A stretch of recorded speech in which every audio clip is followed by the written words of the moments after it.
Session को continue किए हुए हैं। शायद आप लोग सभी लोग को पता है कि सब्जेक्ट और वर्ब के एग्रीमेंट को हम लोग जारी रखे थे, और इसी सब्जेक्ट और वर्ब के एग्रीमेंट में रूल्स नंबर 5 तक हम लोग की स्टडी हो चुकी थी। आज रूल नंबर 6 है, जो हमारे सब्जेक्ट और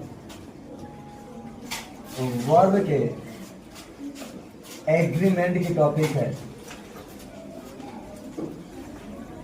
ये जो हमारा पॉइंट्स है, ये सब्जेक्ट और वर्ब के एग्रीमेंट की बात हम लोग कर रहे थे। तो रूल्स में क्या लिखा गया देखिए सब इधर, each and every must be followed by a verb in the singular number. ये पॉइंट बहुत इंपॉर्टेंट है। एक पॉइंट केवल समझना था आज के डे में कि अगर सेंटेंस में सब्जेक्ट के स्थान पर, किसके स्थान पर, किसके स्थान पर, बिल्कुल सब्जेक्ट के स्थान पर ईच आ जाए या एवरी आ जाए या ईच एवरी में से कोई भी आ जाए, दोनों आ जाए, जो वर्ब लगती है उस सेंटेंस में वो सिंगुलर लगती है। क्या लगती है? सिंगुलर। ध्यान दीजिए, यहाँ सेंटेंस देखिए इधर देखा, ईच ऑफ यू। क्या लिखा है? Each of you. मिस्टर आप नहीं देख रहे हैं, नहीं देखेंगे तो नहीं आएगा। देखना अति आवश्यक है, सुनना और देखना। कहा गया listening and watching is equal to understanding.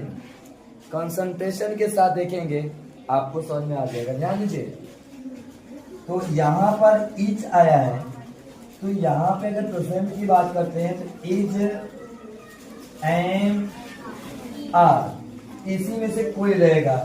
अब कौन रहेगा आप जानते हैं, तो प्लूरल की होता है तो इसमें रहेगा नहीं। आई होता तो एम लगता। अब क्या रहेगा?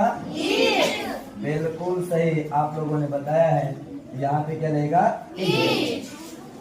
क्लियर? अब हम चलते हैं अपने सेकेंड एग्जाम्पल के लिए।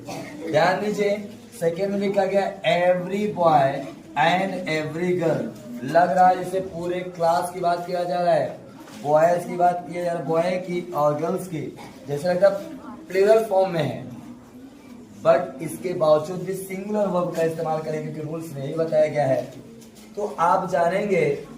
अब इसको मान लिया हम पास्ट में रखें, अगर एक वॉज होता है पास्ट के लिए और वर्ब